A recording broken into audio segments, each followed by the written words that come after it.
Kinematics lecture 5। ये जो question है x equal to t cube by 3 minus two t square plus 4t plus 10, इसमें velocity निकालेंगे तो डिफ्रेंशिएट करके dx बाई dt, तो t square minus 4t plus 4 आया, इसको t माइनस 2 का होल स्क्वायर लिख सकते हैं। तो वेलोसिटी जो है वो पॉजिटिव आया, मतलब t माइनस 2 का होल स्क्वायर जो ग्रेटर देन 0 है, तो वेलोसिटी हमेशा पॉजिटिव है, तो डायरेक्शन सेम रहेगा और कोई टर्निंग पॉइंट नहीं होगा। इसमें t का 2 सेकंड वैल्यू पुट करके ये नहीं निकालेंगे, ये सही होगा। वेलोसिटी पॉजिटिव है तो डायरेक्शन सेम रहेगा और कोई टर्निंग पॉइंट नहीं होगा, ठीक है। नेक्स्ट, इस क्वेश्चन में x इक्वल टू टी, और अगर वेलोसिटी अगर ज़ीरो है तो टर्निंग पॉइंट हो जाएगा, वेलोसिटी 0 है तो टर्निंग पॉइंट हो जाएगा, और टर्निंग पॉइंट के पहले साइन निगेटिव होगा, बाद में पॉजिटिव होगा। जैसे इसमें x equal to t square minus 4t plus 10 है, तो वेलोसिटी जो है वो डिफरेंशिएट करके 0 की, जो t इक्वल टू 2 सेकंड आ गया, तो t इक्वल टू 2 सेकंड पे टर्निंग पॉइंट है या नहीं ये कंफर्म करना है। तो velocity equal to 2t minus 4 है, t का वैल्यू 1 रखे तो वेलोसिटी जो है नेगेटिव आ गया, t का वैल्यू 2 था तो 1, एक बार t 1 रखे एक बार t 3 लिखे, उसके आगे t 3 रखे तो वेलोसिटी आ गया 2, पॉजिटिव हो गया। तो पहले नेगेटिव था फिर पॉजिटिव हो गया और बीच में 0 है, तब ये t इक्वल टू 2 सेकंड पर टर्निंग पॉइंट है, ये कंफर्म हो गया, ठीक है। अब अगर टर्निंग पॉइंट है तो इसका मतलब तो वेलोसिटी 0 होगा, लेकिन अगर वेलोसिटी 0 दिया हुआ है तो इसका मतलब नहीं है कि हमेशा टर्निंग पॉइंट ही होगा, और at turning point velocity becomes 0 and changes sign, ठीक है। अब इसमें इंपॉर्टेंट फॉर्मूला है average velocity equal to displacement by time, average velocity equal to displacement by time delta x by delta t, और instantaneous velocity equal to d x by d t i cap v equal to d r by d t, और average acceleration equal to change in velocity by time, change in velocity by time equal to delta v by delta t, acceleration equal to d v by d t, ठीक है। अब अगर x दिया हुआ है, position दिया हुआ है, उससे वेलोसिटी निकालना है तो v equal to d x by d t, v equal to d x by d t, और अगर वेलोसिटी पता है उसके वेलोसिटी से एक्सलेशन निकालना है तो फिर से डिफ्रेंशिएट करेंगे, a equal to d v by d t, a equal to d v by d T,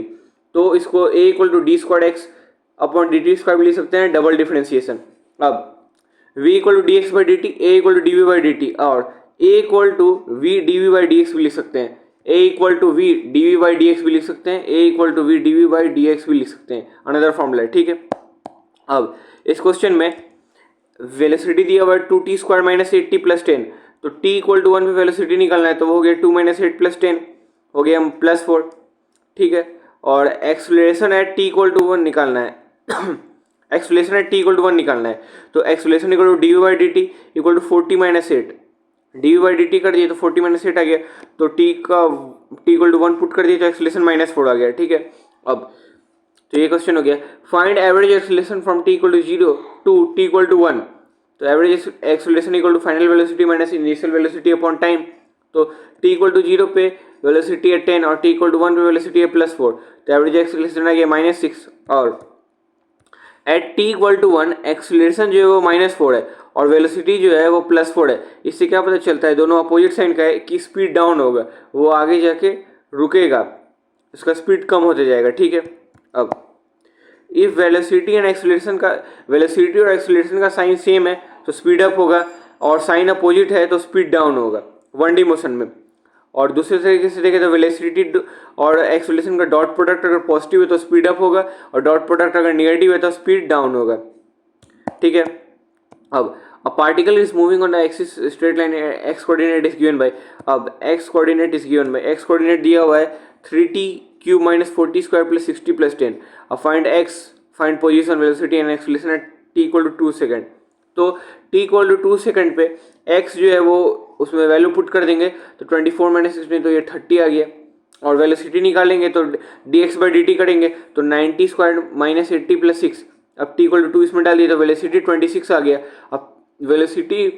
से एक्सेलरेशन निकालने के लिए फिर से डिफरेंशिएट करेंगे, a equal to d by d t, तो 18t माइनस 8 आया, t का वैल्यू 2 रखे तो एक्सेलरेशन 28 आ गया,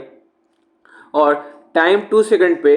वेलोसिटी है 26, एक्सेलरेशन है 28, दोनों पॉजिटिव है, इसका मतलब पार्टिकल स्पीड अप करेगा, पार्टिकल स्पीड अप करेगा, ठीक है। पहले क्वेश्चन हो गया from t equal to 0 to t equal to 2 second displacement निकालना है, तो x final minus x initial, तो t इक्वल टू 2 सेकंड पे जो है एक्स फाइनल है 26 और x equal to t equal to 0 second पे एक्स हो जाएगा 10,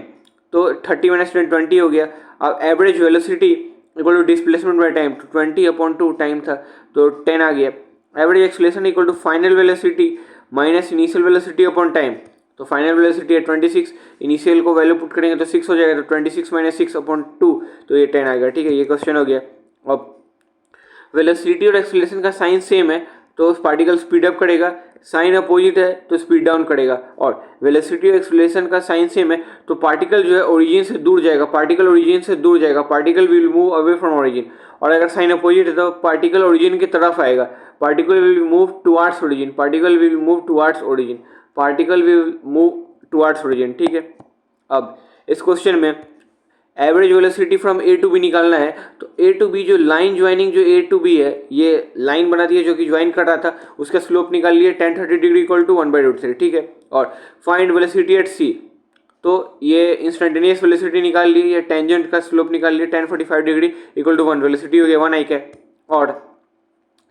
वेलोसिटी यहाँ पे स्लोप 0 है तो यहाँ पे स्लोप 0 है तो ये वेलोसिटी भी 0 हो गया। और जहाँ पे स्लोप 0 है उससे पहले वेलोसिटी पॉजिटिव था, उसके बाद नेगेटिव हो गया, तो साइन चेंज किया तो ये टर्निंग पॉइंट है एब्सोल्युटली। ठीक है, अब अगर एक्यूट एंगल है थीटा अगर लेस देन 90 डिग्री है तो tan थीटा भी ग्रेटर देन 0 होगा, देयरफॉर स्लोप ग्रेटर देन 0 होगा। अगर एक्यूट एंगल है तो स्लोप पॉजिटिव होगा, और अगर ऑब्ट्यूज एंगल है थीटा जो 90 डिग्री से ज़्यादा है तब स्लोप नेगेटिव होगा, तब स्लोप नेगेटिव होगा। ठीक है, जैसे इस फिगर में देखेंगे तो ए